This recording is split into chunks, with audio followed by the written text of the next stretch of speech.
Hey, hello, Sylvia here from 40 Plus Style and the 40 Plus Style Club.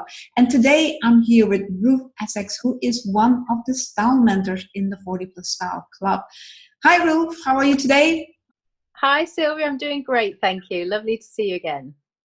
Yes, today we are going to talk about color. Color, so important and more important as we get older, I think, because we need a bit more color because we get a little paler, and it's a fun way to add a little bit more spice to your style, a little bit more fun to your style. Would you agree, Ruth? Absolutely. I think colour's really important. I think it's one of the things that can lift you. It's amazing what we can do with colour. We can change our mood with it. We can enhance our skin with it. We can make ourselves look brighter, more cheerful. We can even use it to help us fade away if that's what we want to. But colour is quite powerful actually, and it's something that is worth working out what colours look great on you. Yeah, well, you obviously look very good in red. I red's one of my happy colours. The jacket I've got on is actually an orange colour, and being having autumnal colouring, orange is a colour that tends to flatter people with my hair and skin tone.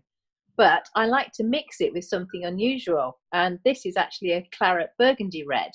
And it's not an obvious pairing, but I think they work. So sometimes it's worth thinking out of the box. What else could I wear today? Let's mix my wardrobe up a little bit more and find new combinations.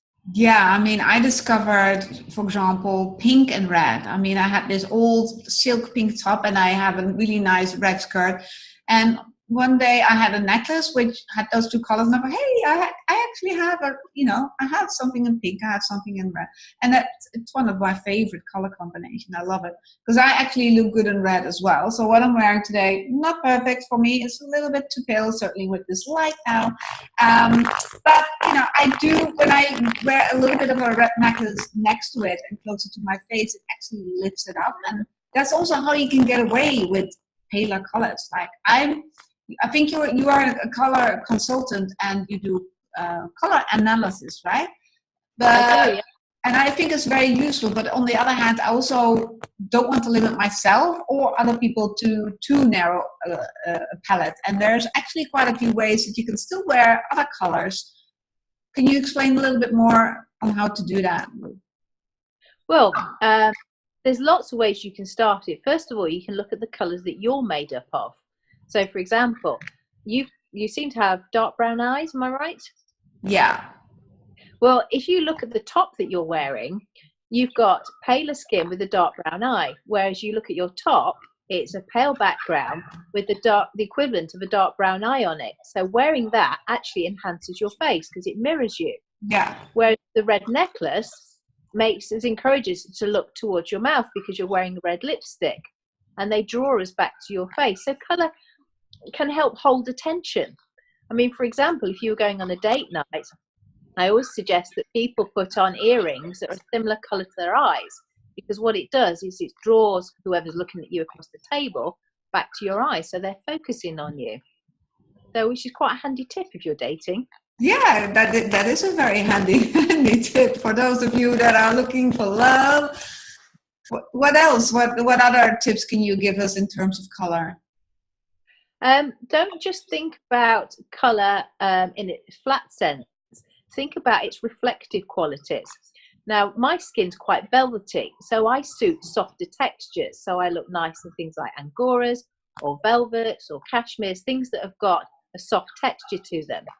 Whereas if you have a brighter skin, you look better in metallics and fabrics that have got a slight more sheen to them. So even though we might be wearing the same colour, I might wear the softer velvet tone of it, and somebody else might look better in the brighter, shiny, more reflective tone. Yeah, So it isn't just about colour; it's how it reflects the light.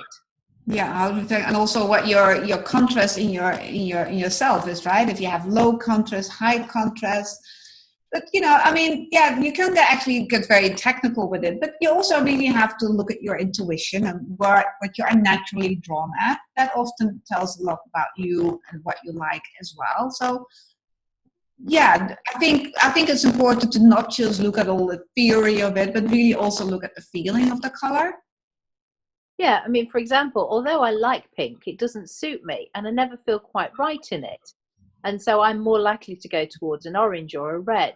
Whereas other people, I have a friend who only ever wears neutrals and she looks great in them because it suits her personality, her level of introverted. She doesn't want to be on show. She doesn't want to draw attention. She just wants to be a good listener and to be part of the group, but not leading a group. And so for her, the lovely navies and greys and beiges really enhance her personal colouring. And do you then encourage her to use accessories to add a bit more color? Maybe every now and then add a little bit of red with a necklace or a earring? No, it's not her thing. We've talked about it. she's just not interested in wearing colour. It's not her thing. But what she does have, she has a lovely collection of modern silver jewellery. So unique shaped cuffs or handmade necklaces. She loves artisan jewellery, and it's nearly always silver because that's her favourite metal. So that's how she demonstrates her personality, not through colour, but through shape and through texture. Well, that's a good point too, right? You don't always need color. I mean, often I think it can actually enhance style. Too much of it also, also have to be careful of that. And you have to find that right balance. You definitely have to, take your personality in mind. But I really, what you bring up is such a good point. I mean, you can also use something else. If your jewelry is very special and unique in design, that also adds a little element of your personality, of your style into the mix. And sometimes it's not appropriate to be in bright colours. It varies throughout the world, but generally in the UK, funerals tend to attract people wearing darker colours like black or grey or navy. And somebody to turn up in bright yellow would seem quite odd. And, not the case in every country, I realise, but in the UK, that would be the most common way. And also, if you were to wear white at a wedding, if you're the bride, fair enough. But if you were the bride's mother, for example, or one of the guests, it would not be deemed appropriate. Yeah, I mean, and then there's, of course, the psychology of color. I mean, there are actually certain colors make you feel a certain way. We all know about red, but, there's also yellow. And I've got a whole guide on the psychology of color. That's a good thing to consider as well. If you want to feel solemn or more introvert, or you really want to feel very energetic, then color can play a part in that as well. Yeah, it can help you make the level of impression that you want to make. There's a reason that brake lights are red on cars. It's because it's a short wavelength and it attracts our attention very quickly. It's the first thing we're drawn to if there was a mix of colours. So if you want to stand out, red is going to do it for you. Whereas if you look at the other end of the spectrum, longer wavelengths aren't as noticeable. So navy blue, for example. So if you want to blend in, that's a better colour to do it with. Yeah. Well, there's so much to discuss on color, how to wear colors, how to do it right, how to wear the colors that are not good for you, and how to do it in a way, how to then mix it with accessories, all the impression you want to make. So many things to discuss on color, which is why we spent a whole month discussing color. And Ruth is going to play a very important part of it because she is our color expert and she's going to do a masterclass and several other trainings on color. And if you want to be a part of that, if you really want to know more about color and explore color together with our amazing group of 40 plus women who are, by the way, also 50 plus, 60 plus, then I welcome you to go visit the 40 plus style club.com and become a member and get to interact with us and learn everything about color. All right, thanks so much, Ruth, for your insightful tips today. No problem. I look forward to seeing everybody for the Color Masterclass. Great. Okay, I will see you next time in another video. Bye for now.